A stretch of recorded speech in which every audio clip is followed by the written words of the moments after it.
What if I told you that the most beautiful sunset in the world became someone's last breath? That paradise itself could become the stage for the most shocking betrayal you have ever heard. Visual, blood droplets on pristine white Santorini stone, contrasting against azure waters. Right now, as you watch this, someone somewhere is keeping a secret so devastating, so destructive, that it could obliterate everything they claim to love. Have you ever kept a secret so dark it could destroy everything you love? Have you ever looked at your partner and wondered what shadows they might be hiding behind their smile? Because what I am about to tell you happened in one of the most breathtaking places on Earth. Santorini, Greece. Those iconic white buildings perched on volcanic cliffs. Those sunsets that make your heart skip a beat. The kind of place where couples go to fall in love all over again. But this is not a love story. This is the story of Lena and Adrian Markovic, a couple who thought paradise could wash away their sins. They thought the endless blue of the Aegean Sea could drown their darkest secrets. They were wrong. Point for emphasis. If you have ever been to Greece, or if true crime stories grip your soul the way they grip mine, hit that like button right now. And if you want to dive deep into cases that will make you question everything you think you know about human nature, subscribe and ring that notification bell, because you do not want to miss what comes next. Visual, sweeping views of Santorini transitioning to ominous shadows. Here is the problem with secrets. They grow, they fester, they poison everything they touch. And when you take those secrets to paradise, when you think distance and beauty can somehow cleanse what you have done, you are not running toward redemption, you are running toward destruction. Lena Markovic thought she had buried her past deep enough. She thought the millions she had stolen, the lives she had destroyed, the elaborate web of lies she had woven, could stay hidden forever. Her husband Adrian thought he could live with the cracks in their perfect facade. They both thought wrong. What happened on that cliff-top villa in September will shatter everything you believe about love, trust, and the lengths people will go to protect their lies. By the end of this story, you will understand why sometimes the most beautiful places on Earth become witness to the ugliest truths about human nature. Are you ready to discover what happens when paradise becomes a prison and when love becomes a weapon? Stay with me, because this journey into the darkest corners of the human heart starts right here, right now, on the sun-soaked cliffs of Santorini, where one couple's dream vacation became their final nightmare. September 3rd, 2023. The private helicopter touched down on the helipad of Villa Calypso, perched 800 feet above the Aegean Sea. Lena Markovic stepped out first, her designer heels clicking against the marble landing pad. 34 years old, with the kind of confidence that comes from years of getting exactly what she wants. Her dark hair caught the Mediterranean breeze as she surveyed their temporary kingdom. Adrian followed, 41 years old, his architect's eye already analyzing the clean lines of their accommodation. To anyone watching, they looked like the perfect power couple. Expensive luggage, matching smiles, the kind of effortless elegance that screams old money and good breeding. Visual, drone shots of the couple walking hand in hand toward the villa entrance. Villa Calypso was a masterpiece. 3 levels cascading down the cliff face like a frozen waterfall of white stone and glass. Floor-to-ceiling windows offered unobstructed views of the volcanic crater below. The infinity pool seemed to merge with the horizon, creating the illusion that you could swim straight into the sky. But look closer at the details.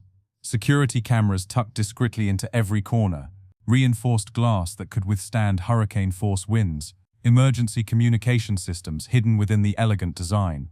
This was not just a luxury retreat, this was a fortress dressed as paradise. Their first evening began flawlessly. Adrian uncorked a bottle of champagne on the main terrace, while Lena arranged white roses in a crystal vase. The sunset painted the sky in shades of gold and crimson, and for a moment they looked like any couple celebrating their love. Visual, close-up of champagne glasses clinking, but focus shifts to Lena's phone buzzing repeatedly on the table. Then the messages started. Buzz. Buzz. Lena's phone vibrated against the marble table with mechanical persistence. Each notification made her shoulders tense just a fraction more. She would glance at the screen, her face flickering between annoyance and something deeper, something that looked suspiciously like fear. Work again? Adrian asked, his voice carrying that particular edge husbands develop when they suspect they are not getting the whole truth. Nothing important, Lena replied, but her fingers moved quickly across the screen. deleting messages before Adrian could catch even a glimpse.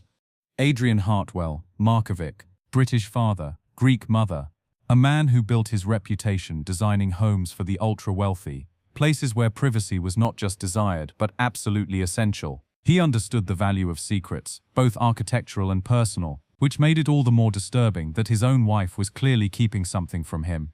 Lena Svetlana Markovic, born in Belgrade but educated in London's finest financial institutions, art dealer to collectors, who preferred anonymity. She had built her career on discretion, on knowing which questions never to ask, and which conversations never happened. Visual, split screen showing their perfect dinner setup against the stunning sunset, contrasted with extreme close-ups of Lena's nervous gestures. As the evening progressed, the messages continued.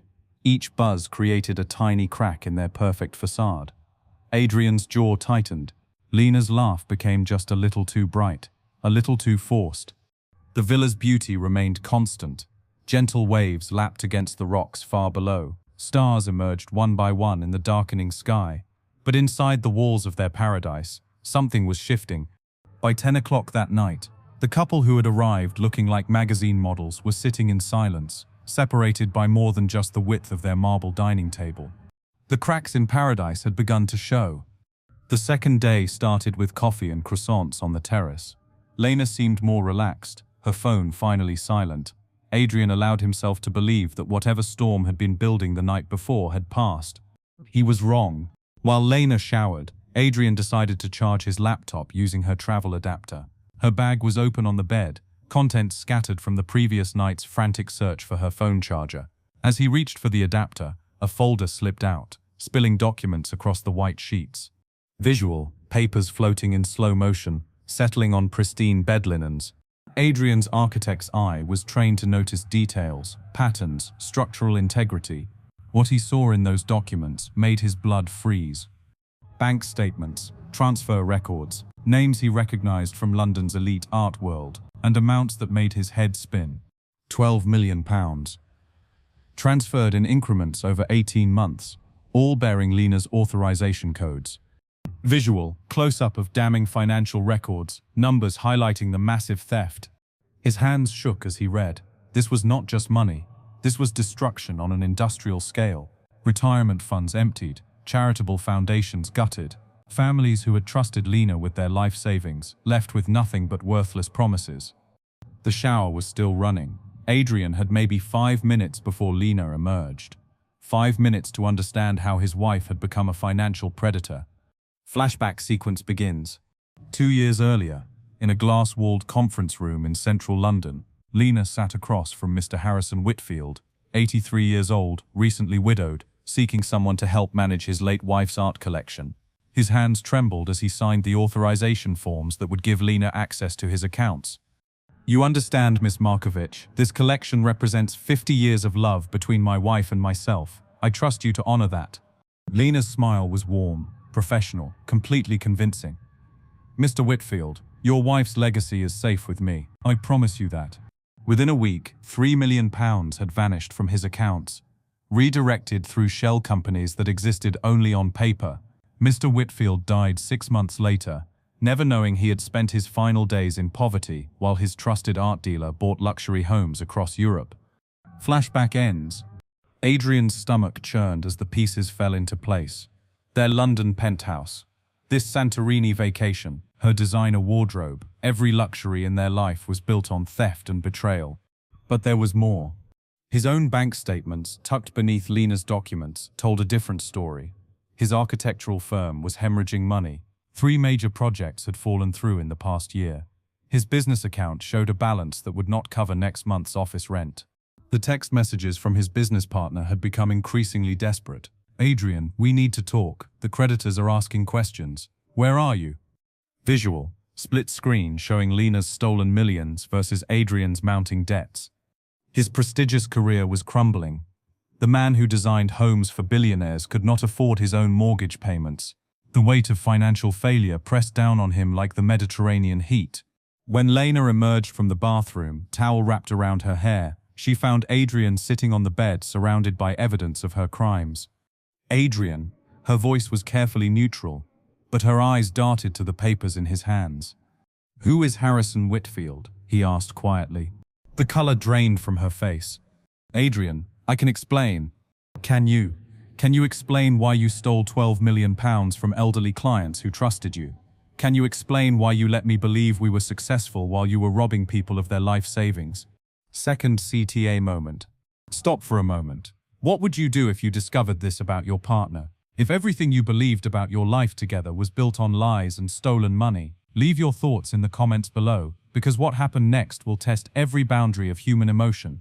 The rest of that day passed in a fog of accusations and denials.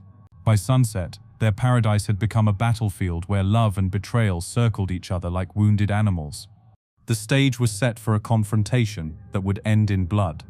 September 5th, 12:47 in the morning. The villa was bathed in silver moonlight, casting sharp shadows across the marble terrace. Adrian stood at the railing, gripping the stone so tightly his knuckles had turned white. Below him, the Aegean Sea crashed against the volcanic rocks 800 feet down.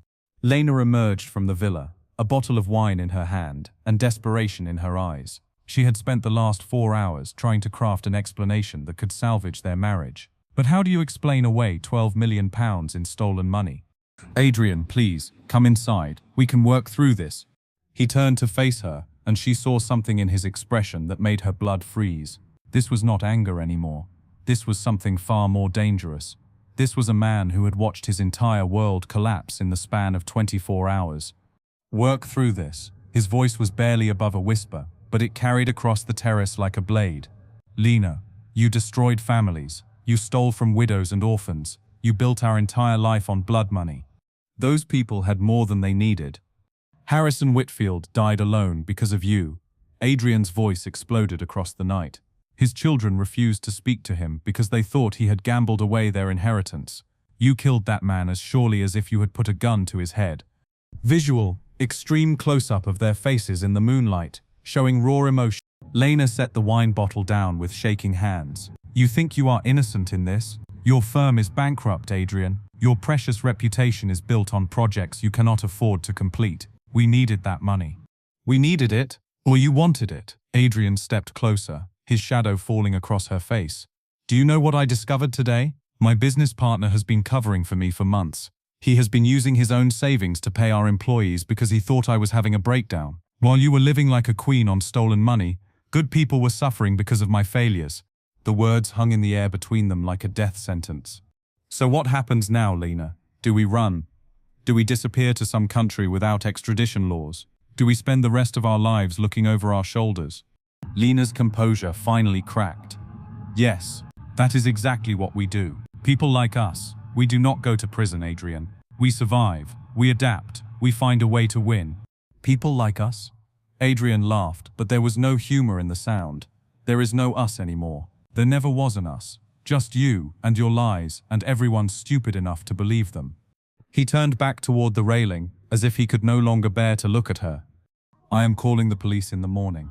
I am turning over every document, every bank record, every piece of evidence. Those families deserve justice. Visual. The camera pulls back to show the vastness of the drop below them. No. Lena's voice was ice cold. You are not. Adrian spun around just in time to see her rushing toward him. The wine bottle was no longer in her hand. It was raised above her head like a weapon. Lena, no! The bottle connected with his skull with a sickening crack. Adrian staggered backward, blood streaming down his face, his hands reaching desperately for the railing behind him. For a moment, time stopped. His eyes met hers across the distance, and she saw in them not anger, but profound sadness. The look of a man watching the woman he loved reveal herself as a monster. His hands found the stone railing, but his knees buckled. The blow had been harder than Lena intended. Adrian's grip loosened, his body tilting backward over the edge. Adrian! But it was too late. Gravity claimed him, and he fell into the darkness below, his scream swallowed by the roar of the waves. Visual. Lena alone on the terrace, moonlight illuminating her horrified face. For 30 seconds, Lena stood frozen, staring at the spot where her husband had been. Then survival instinct kicked in. She grabbed the wine bottle, now cracked and stained with blood, and hurled it over the cliff. She ran to the outdoor shower and washed Adrian's blood from her hands and arms. She changed clothes, burning the blood-stained dress in the villa's fireplace. By 3 in the morning, Lena Markovic was practicing her performance. The grieving widow, the tragic accident, the story that would save her life. 7:30 in the morning. The call came into the Santorini police station as the sun was painting the island gold.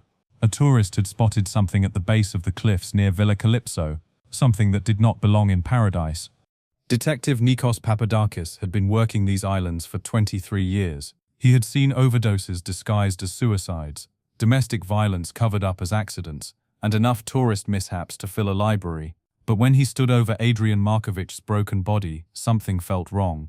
Visual, Detective Papadakis crouching beside the body, studying the scene with experienced eyes. Papadakis was 51 years old, graying at the temples, with the kind of methodical patience that comes from decades of watching people lie to his face. He had learned to read crime scenes like ancient Greek texts, finding meaning in every detail. "Mrs. Markovic," he said gently, finding Lena on the villa's main terrace.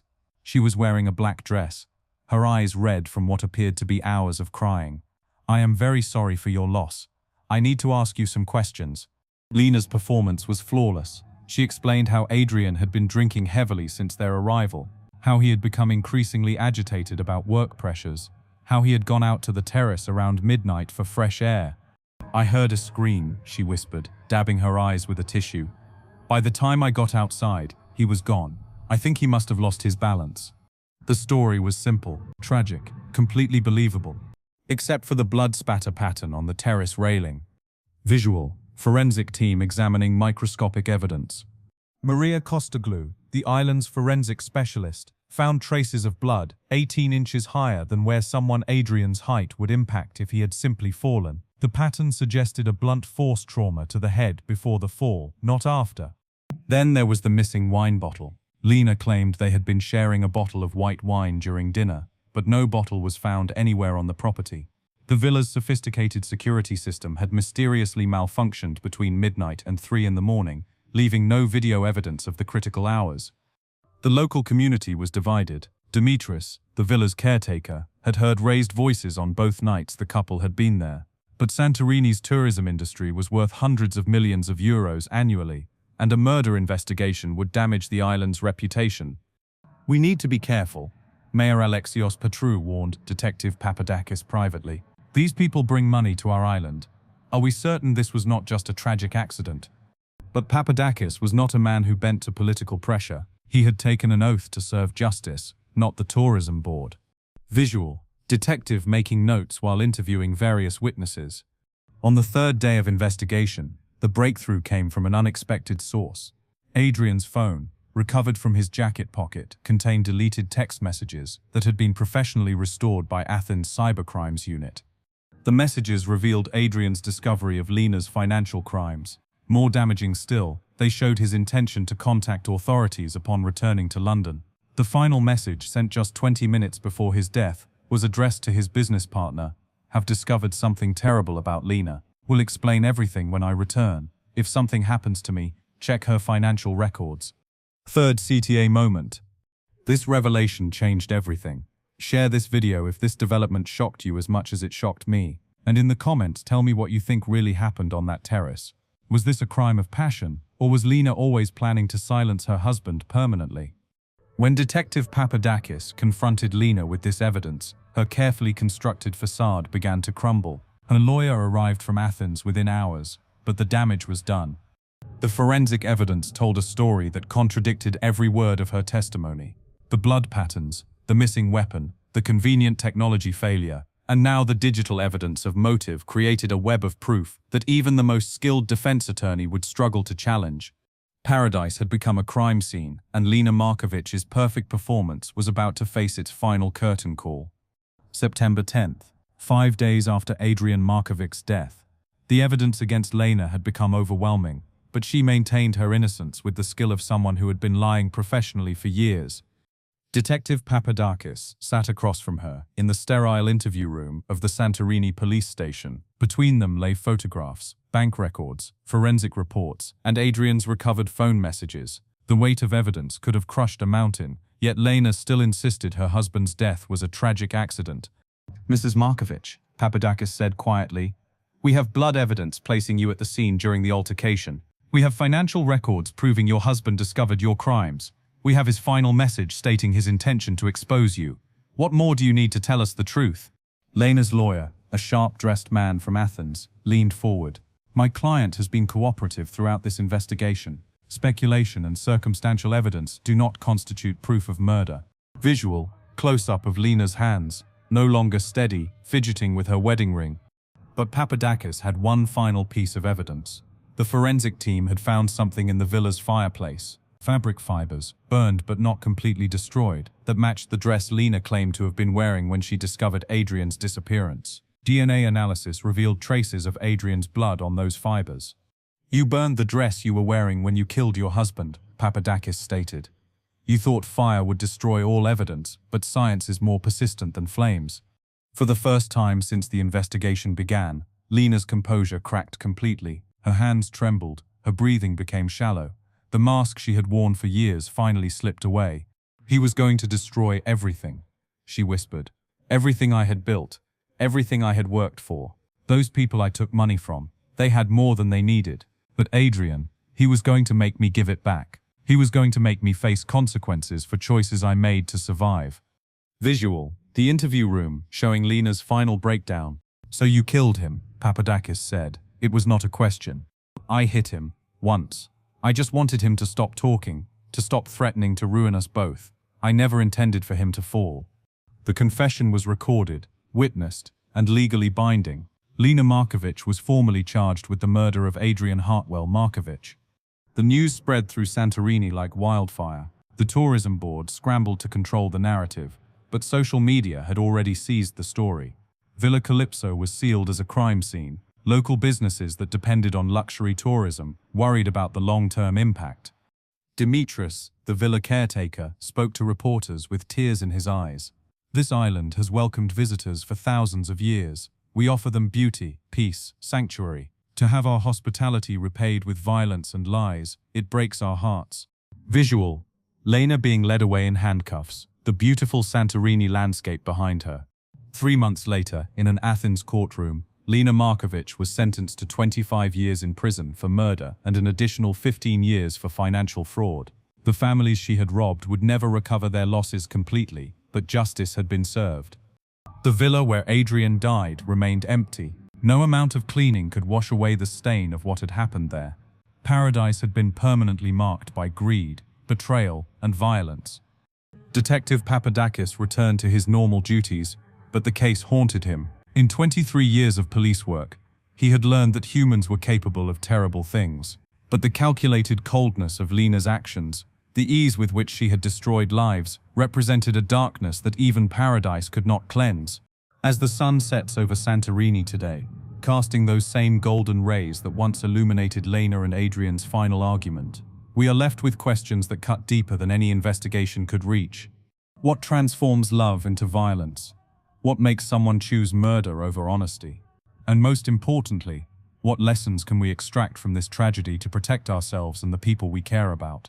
First, secrets are relationship poison. Lena spent years building walls between herself and Adrian, brick by brick, lie by lie. Every stolen dollar created distance, every hidden truth erected barriers. By the time Adrian discovered her crimes, they were not husband and wife anymore. They were strangers, sharing a bed. And strangers are capable of terrible things. Visual, empty villa terrace at sunset. Peaceful but forever changed. Second, money stolen never delivers happiness. Lena robbed £12 million from innocent people, yet she still felt empty enough to risk everything rather than face consequences. Stolen wealth carries the weight of its victims. Every luxury purchase reminded her subconsciously of Harrison Whitfield dying alone, of families destroyed, of trust betrayed. Guilt is a debt that compounds daily, and eventually, it comes due. Third, Paradise cannot hide your past. Lena chose Santorini, thinking distance would provide safety.